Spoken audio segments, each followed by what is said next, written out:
one of the answers for me fundamentally was like, then I'm going to be an industry builder, right? So we're going to Henry Ford this thing, right? You have to develop these things. So we know for a fact that there has been no system that allows the continuity of music. The rights holders, for example, of Kenyan music from the 60s and 70s, which is what all of us should have as our natural birthright, to sample, to listen to learn from, right? The connection with our ethnic identity, so that we can take from that and ask, what does this mean now in 2020? So knowing that nobody has done that then became my life's work, right? It's like, okay, the music thing, that one is mine. And the people who are called in mine, the ones who love me, wanaonipenda, tuko pamoja, wasionipenda, don't mind. Home. Don't mind, right? Because the thing that I'm going to do is going to be greater than a song that I make for you. The thing I'm going to do is to make an avenue for another generation of artists and another generation of Kenyans to know that they were great. And when they see you succeeding, to me, the reason why you're useful, you know, of course I'm a fan and I love the music and I'm happy to see what you're doing as an artist. But the thing for me that's like most significant about what you're doing is like, we didn't know icons. Now we know icons by name. This icon, we even can go to his studio. Because you exist, there's a kid in Kilgoris, right, who's going to be like, oh, this music thing, I can even travel. And I think what's been interesting is watching now how the Kenyan audience has had like a big like switch around and strongly for Kenya, right? Yeah. So whether you're talking about like in the mainstream or in the niche, I'm really enjoying watching the blurring of this niche and mainstream. There's a thing happening then. I think that you're really a big part of that story. I don't know, what's your reflection on that? I think this Saturday I was in my studio and I was mixing one of Neka's new songs. But do you say? But do I say? Oh, Mera, so you know who I am. I'm in studio making this beat, and then this lady comes in. I don't know her, and she just sits on the couch and is like, that song. Then when I finished it, she's like, that song is nice, but I don't think Kenyans will understand it. Then I was like, actually, it doesn't really matter because she's not a Kenyan artist. Like, for me, I'm not thinking that I need to make this so that Kenyans like it. If Kenyans like it, that's fine. Dope. If they don't, that's also dope because that's also their taste. But also, and I'm also like, in terms of taking risks, I've never been risk averse. Like I'll create the things that I want to see exist. Absolutely. So whether everyone supports me, no one supports me, I don't give, like, that's on you. It is what like it is. You can stay deep. I've had songs that have 1 million plays. I have songs that have 40,000 plays. I'm not trying to say everyone should like the songs with 40,000 plays. I'm just like, I'm gonna do whatever the fuck I'm gonna do.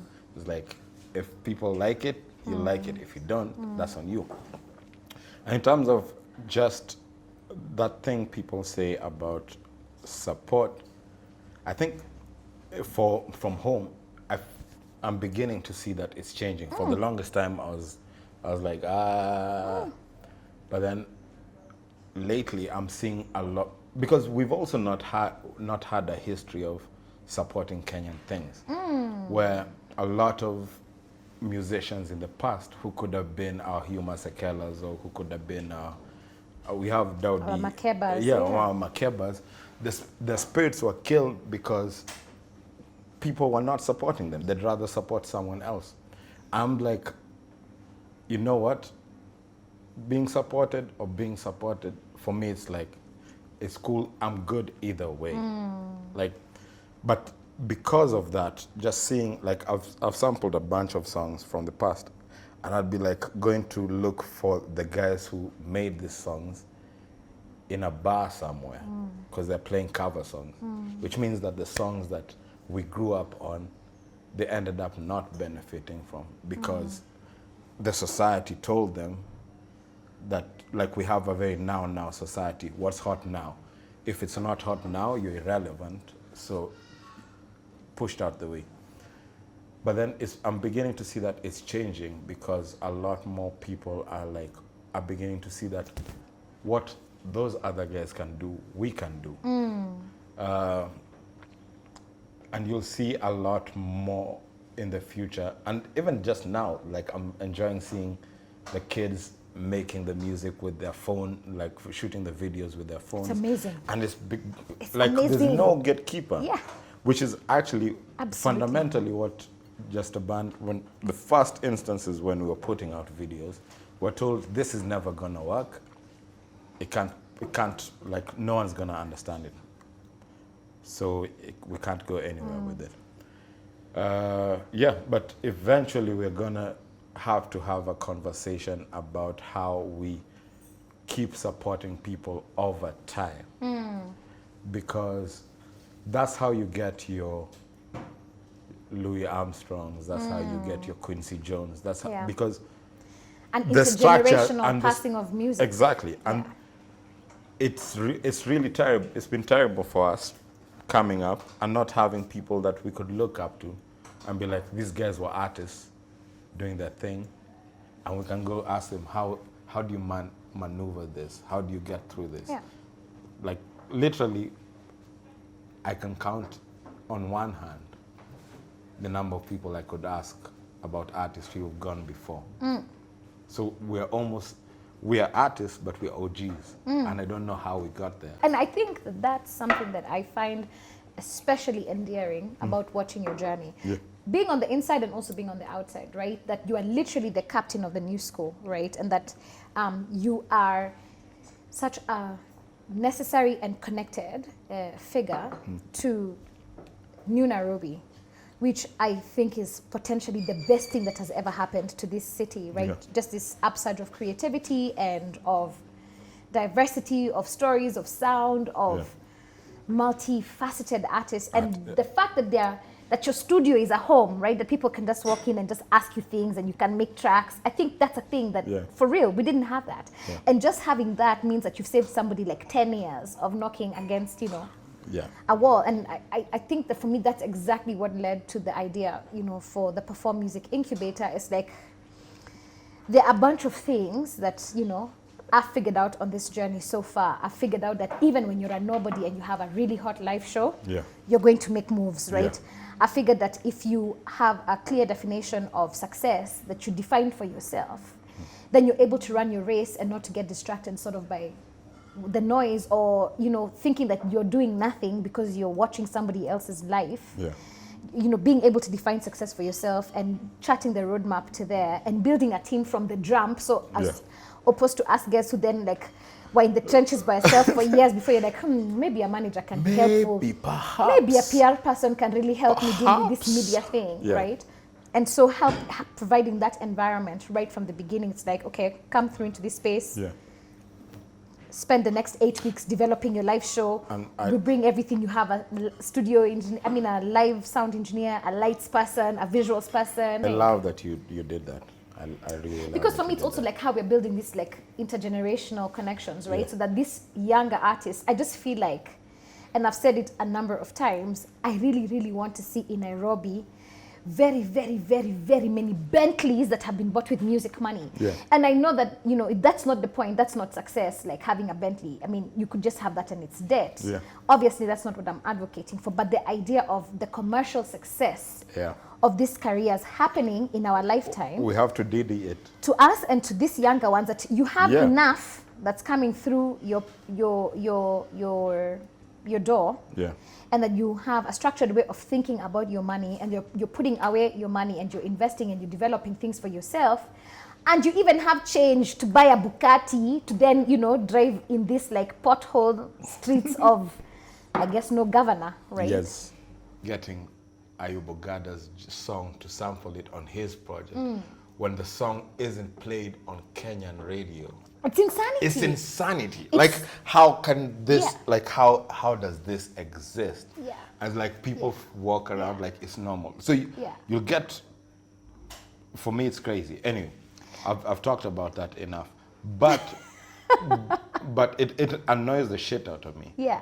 But also, that's also, again, the power that we have And sometimes when I think about all the dope Kenyans out here doing stuff, being let down by fucking systems that are built to reward mediocrity at every level, it pisses me off so much. It's like, man, like we have so many, and not even the people that we know, the guys who are just in the wings or quietly doing their thing in tech and like all these other fields, innovating, but consistently being let down by these systems. Like, so now we have to be like the guys who are like, yo, okay, we know what's up. We know what's up. We know what's up. We really know what's up. And this thing can't go on. Like these things that you've set, this template that's been set cannot go on. So, madam, rocking stages on stages. Stages and stages and Yo, stages. I was seeing the videos of you playing in Europe. I was just like, this is crazy insane. Yeah. Like your live set is fire. Yeah. In fact, I'll come for some tips. Some tips, residency. So we can work on the Coach show. me. Yeah, I think for me, I really have to give a lot of credit to being in an environment that nurtures an artist. As you know, over here, it's like, it's really you and your God, okay? And the people who love you, and even them, they're just like, are you sure? Yeah. Right? Tell me about it. So to be in a space where the system is rigged to help you succeed, right? It's insane. That's a completely different experience, right? Like venues operate the way they're meant to. If you have a cool project, you can literally apply and get funding to do your project. You can literally apply to get funding to do a couple of weeks of residency so that, you know, you improve your live show. Yeah. These things, and then just having the dedication and the support of the Swiss crew, right? So as you know, I've been working with Greg and Hook for like 6 years now. Yeah. And so we have a whole unit that we've developed in Switzerland, and that makes touring in Europe easy because of course, you know, like visas, flights, it makes it so much easier. So much of Europe is doable by van, right? So I'd say, you know, there's a part of it that's like truly adrenaline and amazing, and then there's a part of it that's just like grind, right? You finish the show, you pack your van, you drive for X number of hours. I know this well. On the nights when it's not the festival, you sleep in basic ass hotels, right? Yeah. So you can save the money, so you can balance the night. So just having that touring experience, which is something that I wanted and I had no idea what it really felt like. That was cool. But then I was seeing what that's the kind of impact that has had on the home audience, because it's like something. Kumbe unakuwaga star. So having some of that felt good.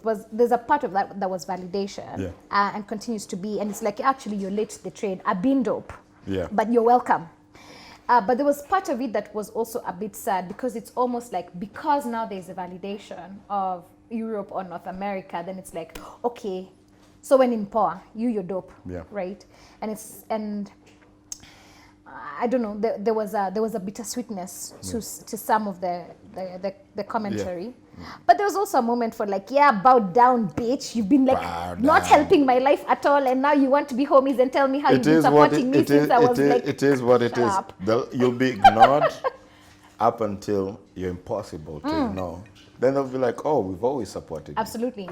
So like, it feels like it's human nature. You've just reminded me of the conversation I had with my folks when I was studying sports science. I'm like, man, this is like, it's not helpful to me on any, like, I don't care for it. It's dope, but it's dope. Like, I learned a few gym techniques because for them, being an artist meant that I'd be playing in bars. And I don't even blame them because that's what they knew. Like, they knew that if I'm me wanting to be an artist means me wanting to play in bars. And so like, there's no example that I could give you of what I want to do. Absolutely. The only thing I can do is show you. It's like, I was like, with absolutely nothing, no, not necessarily any backing, no, like no one being like, you know what, when we made the first viral video in Kenya, the video was shot on 7,000 bob. What? Yeah. Makmende was done on 7,000 shillings. What? And so and that was the 7,000 bob Correct. was to feed our friends. Yeah. So the thing was the concept. And eventually when it happened and it started to open a bunch of doors, for me it was like, I didn't know how it was gonna pan out. But then now I could see my folks being like, oh, okay, maybe this thing could work. Now today I was passing by my mom to give her some stuff. I was like, she's become my biggest supporter, just off of the fact that I had to show her. Yeah. And this is for me, like, I don't argue with people when people tell me that's not gonna work. My new album is called No Road Ahead. No road ahead. Oh, sad. Let's because- first drink to that name. Yeah. Because I've been told so many times that there's no road ahead. Yeah. I'll be like, oh, okay, there's no road ahead. We're gonna make a road where there's no road. Absolutely. It's like I don't like. That's the formula. That's your formula. Don't impart the things that you think will work for you. Absolutely. On me. Absolutely. And I think to me, this is really one of the things that makes me believe, like when we worked on our second or third song together, Yeah. and we said, on the track we said, who's taking over? Nairobi taking over, right? This kind of idea of things that didn't exist before, roads that didn't exist before, paths that didn't exist before, and then saying, aight, there is no road and there's no precedent, but watch me become the road, right? Yeah. I really feel strongly that that's something that we've also acquired from this place, you know. When you think about like what it really means to come like from this place where we come from, this place called Nairobi, this thing that is home, it's like it's a mishmash. 98% of times when I'm in Nairobi, I'm like, there's no planning here. No one is thinking even thinking 3 years from now, right? Yeah. When you make this like bridge or when you make this highway or like this stupid new road that they were proposing to make from like the airport to wherever, like nobody's thinking what does this actually mean in 10 years, in 20 years from now, right? Yeah. So in many ways, it's just like sugarcane growing in a sewage pool. It's just going to grow, right? But that idea of then doing and inventing and then reinventing and becoming your own gold standard. And I think that this to me, this is a texture of Nairobi, and I feel this is the texture of Blinky.